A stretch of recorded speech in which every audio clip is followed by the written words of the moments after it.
Thank you very much for the kind introduction. Assalamu alaikum, sabah al khair. I would like first to thank the organizers of the Saudi Society for Blood and Marrow Transplantation, particularly Dr. Ahmed Al-Askar, for the kind invitation. I'm delighted to be here with you. شرف كبير لإلي إني أكون معكم اليوم. So today I will be talking about preventing post-transplant relapse in acute myeloid leukemia. So as you know, relapse of AML is the first cause of a transplant failure and the first cause of mortality after allogeneic transplant, whether in the setting of sibling transplant and even in unrelated donor transplant. It is far above the other transplant complications or transplant-related mortality. And actually, despite significant improvement in recent years for young patients, the prognosis of AML in relapse after transplant remains dismal. So this is a large study that we performed on behalf of the EBMT Acute Leukemia Working Party, and you can see the overall survival after relapse, after transplant. So you can see that, well, we improved somehow from 16% to 26% for patients younger than 50, no improvement for patients older than 50, but still 3/4 of young patients and 80% of older patients are dying when they relapse after transplant. So with all of this background, why to prevent relapse after transplant? Well, we have seen that it is the first cause of transplant failure for obvious reasons. No patients and no doctors would like to see relapse of AML. Treatment of relapse post-transplant is suboptimal for most diseases, and treatment of relapse post-transplant is likely more expensive than prevention for most diseases. So the initial attempt was, this idea is not new. It was quite old. Even 3 decades ago, we had this publication about donor lymphocyte infusion, trying to foster adoptive immunotherapy and graft versus leukemia effect. And you can see that it worked very well for chronic myeloid leukemia at that time in 1995, although today we are almost not transplanting CML patients anymore. But for AML, the effect of DLI alone was quite modest. So people moved to maintenance therapy with post-transplant pharmacological interventions, and you have multiple candidate agents. I would say the 2 most developed are hypomethylating agents and FLT3 inhibitors, and we have a lot of ongoing studies with venetoclax and IDH1 or IDH2 inhibitors. So we have learned some lessons even outside the transplant setting. So the idea of maintenance therapy in AML is not new, and we have this HOVON study published in 2019 showing that azacitidine maintenance after intensive chemotherapy prolongs disease-free survival and overall survival, even though the p-value was not significant for OS, but significant for DFS. And we have the famous Quasar AML 001 trial using oral azacitidine maintenance post-intensive chemotherapy. And in this randomized double-blind placebo-controlled phase 3 trial, you can see that we have almost 10 months improvement in median overall survival when using oral AZA versus placebo. So that was after intensive chemotherapy. What about using hypomethylating agent maintenance after transplant?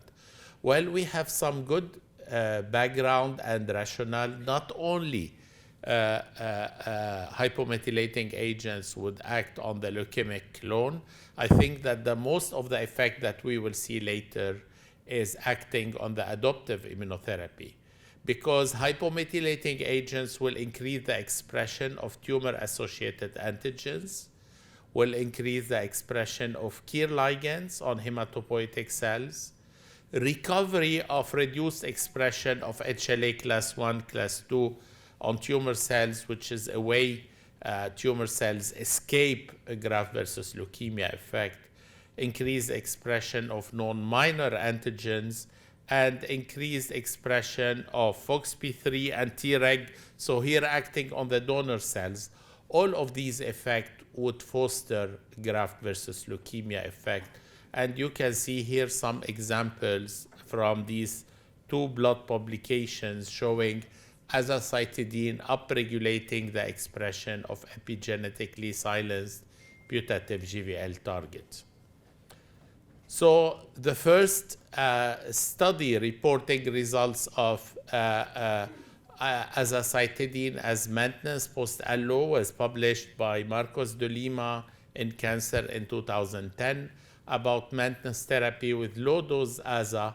And this was a phase 1 dose-finding study, and importantly, the recommended dose is much lower than the standard dose of aza. It is 32 milligram per meter square daily for 5 days. And then we have Charlie Craddock publishing the UK phase 1-2 RICASA trial of adjunctive aza after RIC-Allo in AML MDS with DLI if relapse or mixed chimerism.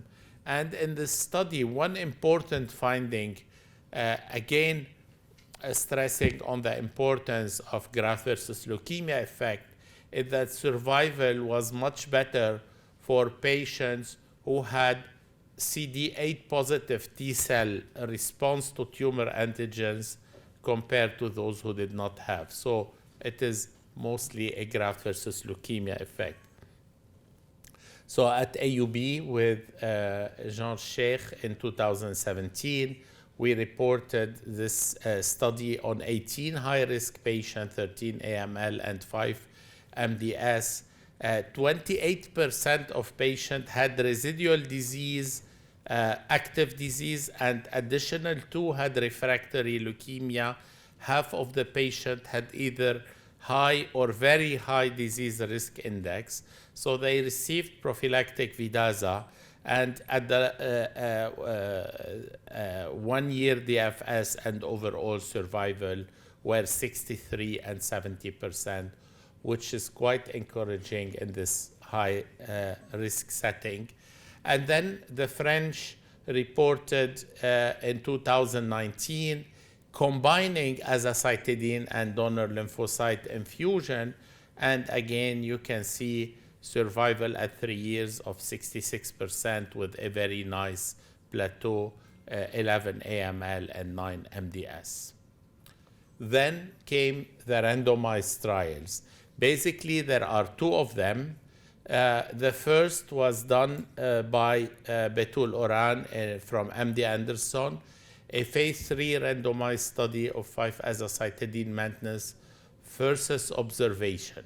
So this was a relatively small randomized study, 87 patients, AML, MDS, or CMML. They received only 4 cycles of azacitidine. This is the shortest maintenance ever. I mean, most recommendations are for 2 years, 3 years. The minimum is 1 year, but 4 cycles. And the study was negative with 4 cycles, as you can see here. However, in the same study, in the subgroup analysis for patients who received 9 or more cycles of azacitidine or of placebo, those who received aza had improvement in relapse-free survival. So the limitations are short duration of treatment and inclusion of FLT3 ITD which require, we will see that later, another type of maintenance. Then we have this a bigger randomized trial by Chinese groups published in JCO in 2020, combining decitabine with GCSF versus placebo. So this study included 204 patients with high-risk AML and CR who were MRD negative after allo, and patients were randomized to receive GCSF, decitabine, or no intervention. And you can see a major improvement in leukemia-free survival and overall survival. And again, immune cell subtype monitoring revealed a significant increase in CD8 and regulatory T cells and NK cells by the second or third cycle in the decitabine GCSF group. And finally, we have this meta-analysis of maintenance post-allo showing that hypomethylating agents improve disease-free survival, relapse-free survival, and overall survival. So now moving to the most established maintenance therapy in AML post-allo transplant, which are FLT3 inhibitors. So you know that FLT3 mutations are the most frequent mutation in acute myeloid leukemia. Basically, we have two types of mutation. The internal tandem duplication, 25 to 30% of patients, and the point mutation in the activation loop, around 7%. So the FLT3 ITD increases the risk of relapse, decreases survival, and the impact of finding these mutations on therapy is important because, both for indication for allotransplant and for incorporating FLT3 inhibitors in different settings. But even after allotransplant, the prognosis of patients with FLT3 ITD was significantly lower than those with wild-type FLT3, particularly when FLT3 ITD was not combined with nucleophosmin-1 mutation. So this was a large study from the EBMT Acute Leukemia Working Party. And then at AUB, we published this first pilot study in 2015, almost 1 decade ago, on 6 patients receiving sorafenib maintenance post-allotransplant and to prevent relapse. And you can see after a significantly long follow-up for some patients, none of the patients had relapse. And this was reported in clinical lymphoma, myeloma, and leukemia.